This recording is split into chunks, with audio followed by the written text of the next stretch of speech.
Всем привет! Вы на канале InsaINia. Мы вещаем с ESL One Hamburg. Со мной рядом стоит капитан новой команды, новых альянсов, InsaINia. So, hello Aiden, how are you? How it's been? I'm good, thank you. How are you? I'm a bit fine, you know, doing interviews, no seeing games at all. Oh. Yeah, you know. Yeah, I know. Bad luck. Feels bad, man, yeah? Yeah.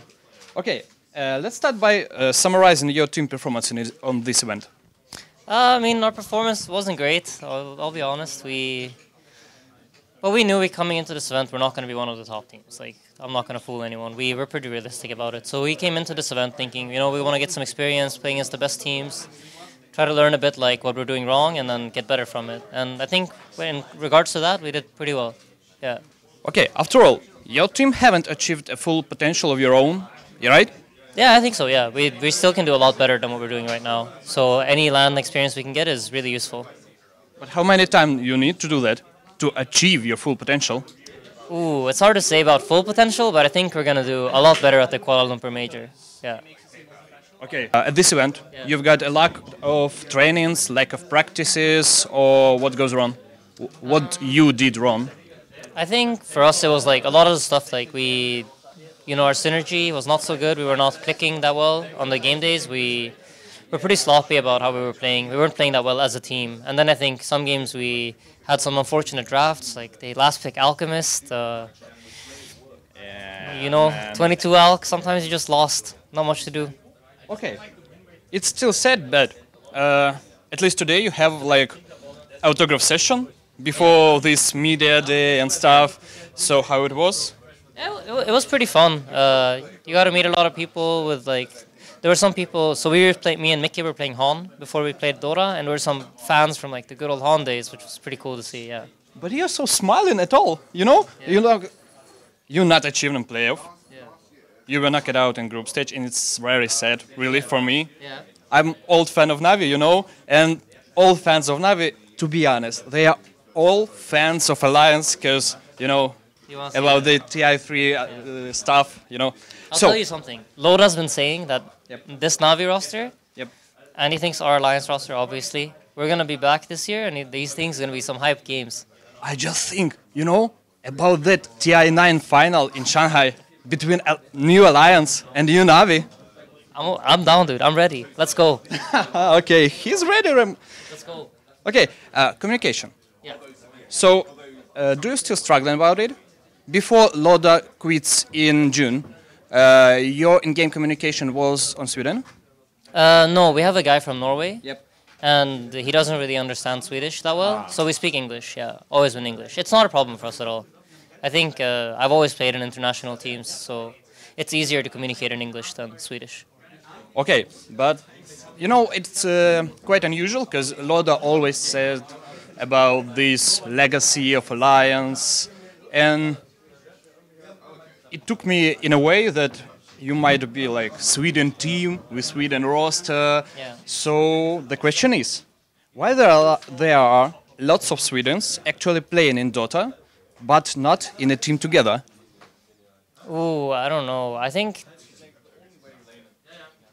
mean, when you start trying to be the best, like you don't really think so much about where the guy is from or what he's doing. It's more about like, do I like his personality? Do I want to play with this person? Do I like his player skill? Does it click with my style of playing Dota? Do we like work well together?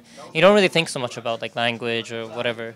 Like I'll be down to play in a Russian team, you know, if I like the team and I thought it would work. Okay, you know, it's a weird thing about Loda, because in January in one podcast, I don't remember the name of it, but in January Loda said that he'll retire. He will retire after 2 TIs, but he already in June retired and take a coach spot. So, was it a team decision or only his own? I think it was a part of both. He realized some things like time and stuff wasn't really working out for him, and we as a team also like understood his thoughts and his feelings. So, it was like a mutual decision, I'd say. Yeah. Okay, can you compare Loda as a player and Loda as a coach?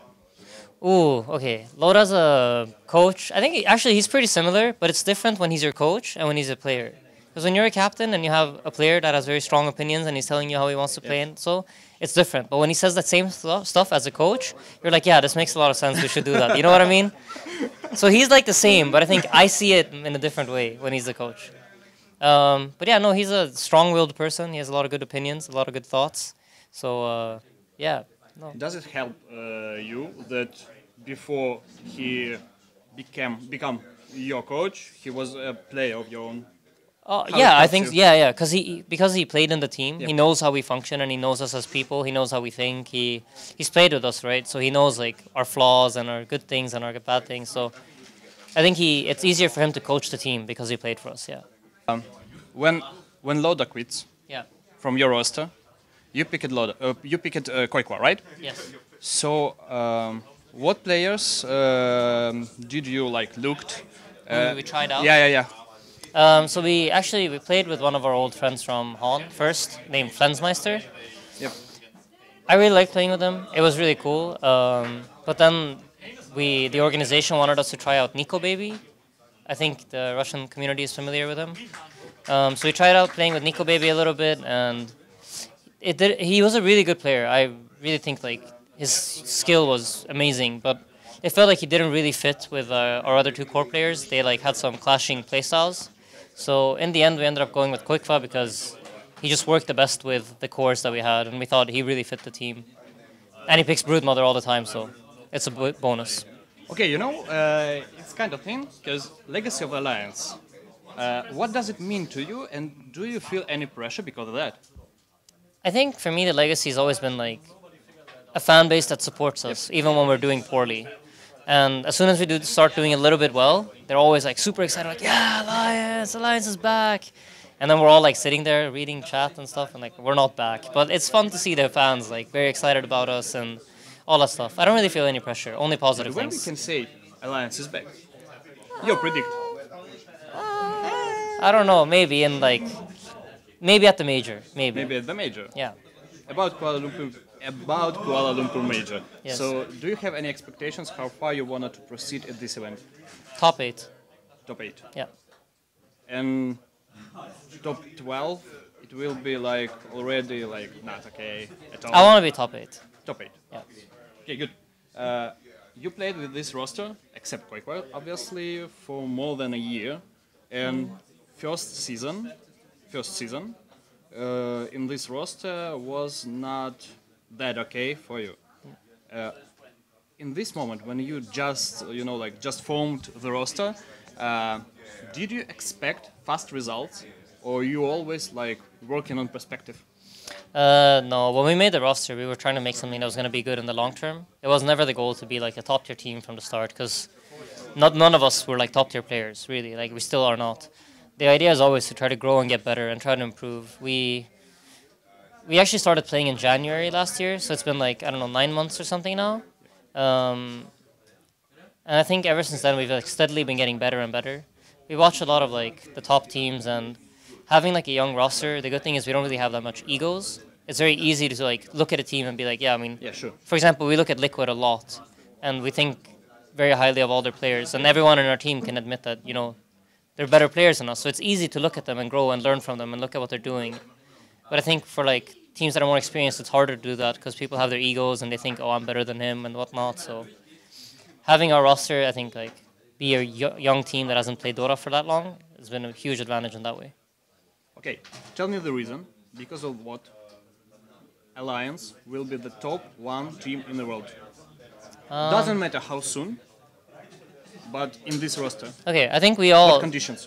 Yeah, I think we all trust each other a lot. We have a lot of trust in each other's abilities to play well and grow as individuals. I don't think, like I said, we're not the best team now, but we all believe that we can be if we work hard enough and we study the best teams and learn from them, yeah. Okay, general question. What's your goal for this season?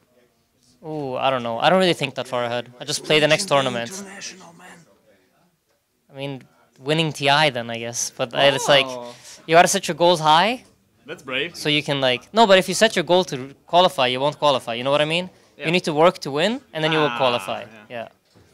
Cunning. Very cunning. Yes. Okay, let's end our interview with few quick questions. Okay. Did you play in Dota first one? On Defensive on variations. BattleNet. On BattleNet. Yeah, only. I was really bad.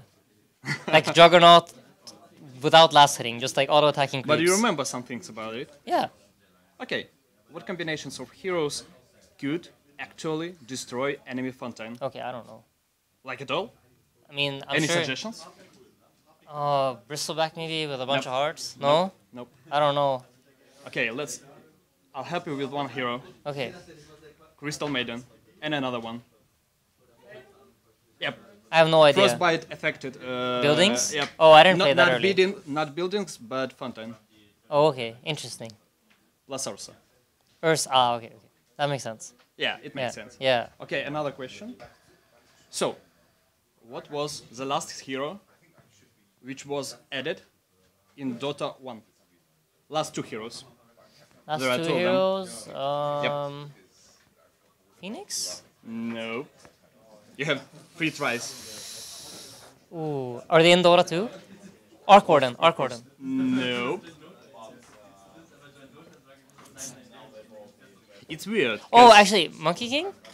They're not in Dota 1, are they? it's actually, like, Is he in Dota 1? it's not, like that easy to say, because in Dota 1, it was like quest that, that teased future heroes. Oh. And in some patch, I don't remember which one. Monkey King is teased. Yeah, Monkey King is as a quest boss, Interesting. but he's not like a hero. Like a hero itself. Yep. But heroes, it was like Oracle, and it was Earth Spirit. Oh, okay. Interesting. Okay, some questions from CIS. Yes. Which team win Asus Open Spring 2010? Is Navi playing? Almost. Nabi wasn't exist. DTS? Oh my god! Is it right? It's completely right. It's because, Dundee's been having DTS Dundee as his nickname. Yeah, So I just guessed DTS. Thank you, Dundee. Thank you, Dandy, for many things. Yeah. Many happy Okay, moments. so any last words? Oh, okay. Any last words? Shout out to all the fans. Shout out to our sponsors. Shout out to Alliance. Shout out to Monster. Shout out to anyone out there watching these videos and supporting us. It really means a lot. We really appreciate it. And thank you for doing the interview. It was very hard for me, for my English, but You did I great. tried to do my best. You did great. Okay, thanks. Значит так, друзья, ставим лайки, подписываемся на канал, в общем, там пишем комментарии. И наш традиционный вопрос, который мы задаем сначала гостю, потом сейчас передадим зрителю. Okay, in Dota 1, it was like a tradition that best players share their nicknames with heroes. For example, Burning was anti-mage. Right. So, which hero can be named by InsaINia? Ooh, I don't know. I used to play like a lot of Enigma. So if I could get Enigma, that would be the coolest. That would be proudest moment of my life.